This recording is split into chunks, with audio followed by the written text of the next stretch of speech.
Malam itu, terminal kota yang biasanya riuh dengan suara klakson bus, teriakan kenek, dan hiruk-pikuk penumpang, mendadak berubah hening.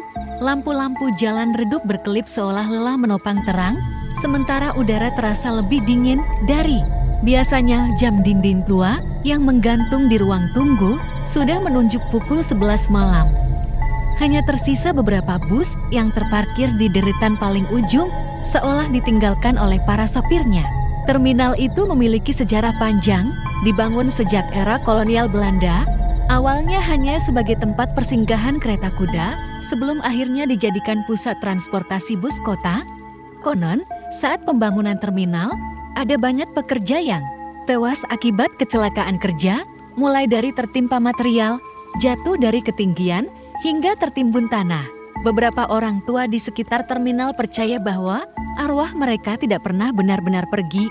Namun, yang membuat terminal ini terkenal bukan sekadar cerita lama tentang arwah pekerja. Ada satu kisah yang selalu diceritakan dari generasi ke generasi tentang seorang sopir bus bernama Dharma. Dharma dikenal sebagai sopir yang ugal-ugalan, suka memacu bus dengan kecepatan tinggi tanpa peduli keselamatan penumpangnya. Suatu malam, Dharma pulang dalam keadaan mabuk. Setelah menghabiskan waktu di warung dekat terminal, ia bersikeras tetap mengemudikan bus kosong yang baru saja turun dari trayek terakhir. Beberapa rekannya mencoba melarang, tapi Dharma hanya tertawa sinis, menantang maut. Malam itu, ia melajukan busnya begitu kencang melewati jalanan gelap di pinggir kota. Bus itu oleng, menabrak tiang listrik, dan terbalik di sebuah sawah. Dharma tewas seketika dengan kondisi tubuh mengenaskan. Setelah kejadian itu, warga dan para sopir bus lain mulai sering melihat penampakan yang menyerupai Dharma. Anehnya, ia tidak menampakkan diri di jalan, melainkan di terminal tempat ia biasa mangkal. Para sopir yang baru saja selesai istirahat sering terkejut mendapati ada sosok pria duduk tenang di kursi sopir, mengenakan seragam kusam dengan wajah pucat penuh darah. Bus yang kosong sering terdengar hidup sendiri, mesinnya menyala tanpa kunci, seolah ada yang sedang memanaskan mesin untuk bersiap jalan. Tidak jarang, bus itu bahkan terdengar meraung-raung di malam buta. Padahal semua sopir sudah pulang. Cerita semakin menyeramkan ketika ada sopir baru yang tidak percaya dengan kisah itu. Namanya Yanto, pria muda dari luar kota yang baru sebulan bekerja di terminal tersebut. Suatu malam, ia ditugaskan membawa bus untuk trayek jarak jauh. Tapi karena penumpang sedikit, ia memutuskan menunggu sampai pagi. Ia tidur sebentar di kursi belakang, meninggalkan kursi sopir kosong. Saat terbangun, ia mendengar suara mesin menyala.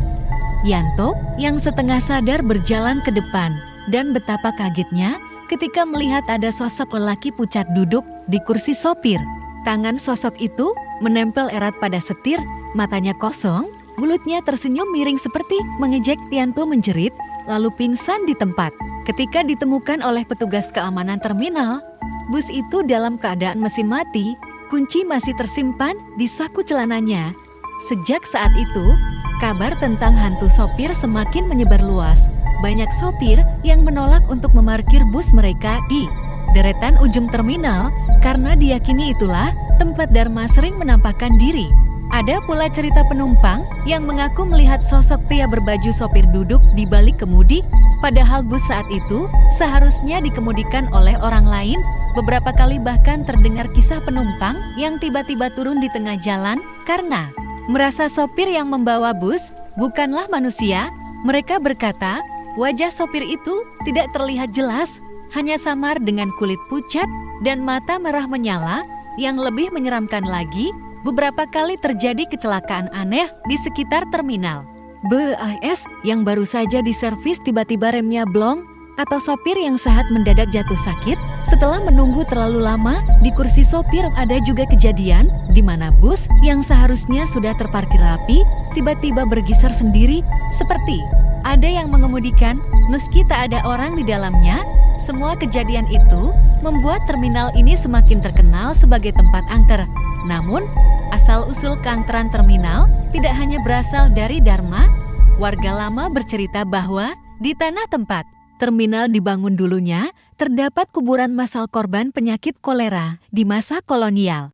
Puluhan, bahkan ratusan jasad dikubur secara tergesa tanpa ritual yang layak. Mungkin itulah sebabnya mengapa banyak kejadian aneh terjadi di terminal ini, karena arwah mereka marah, tidak tenang, dan mencari perhatian dengan cara mengganggu siapa saja yang lewat. Kisah ini semakin memperkuat anggapan bahwa terminal bukan sekadar tempat pemberhentian bus, melainkan pintu bagi roh-roh penasaran yang tak bisa pergi.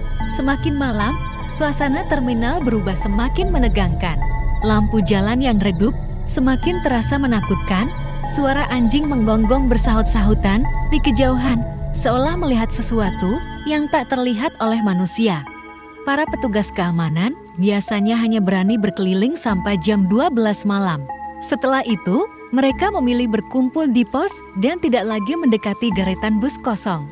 Katanya, jika terlalu lama berdiri di dekat bus, seseorang bisa merasakan udara semakin dingin menusuk tulang dan terdengar suara langkah kaki berat naik ke tangga bus. Jika berani menoleh ke dalam, konon akan terlihat sesosok sopir duduk dengan tatapan tajam, siap mengemudikan bus ke arah yang tidak pernah kembali. Seorang penjaga tua bernama Pak Kartu pernah mengalami kejadian itu sendiri. Suatu malam, ia memberanikan diri untuk mengecek bus yang mesinnya tiba-tiba menyala. Saat naik, ia melihat kursi sopir kosong, tapi setir bergerak sendiri, seperti ada tangan tak kasat mata yang memutarnya. Saat ia hendak keluar, kaca spion bus bergetar keras, memantulkan wajah pucat seseorang yang duduk tepat di kursi sopir. Padahal kursi itu benar-benar kosong. Pak Karto jatuh terduduk, lalu berlari terbirit-birit, meninggalkan bus. Sejak malam itu, ia bersumpah tidak akan pernah lagi mendekati bus sendirian. Cerita-cerita itu menjadi bahan obrolan wajib bagi para sopir baru.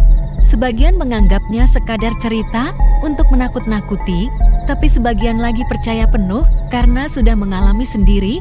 Terminal itu seakan menyimpan rahasia yang lebih besar, rahasia yang hanya muncul di malam hari ketika semua orang sudah pulang. Ada yang bilang bahwa Dharma bukan satu-satunya sopir yang gentayangan.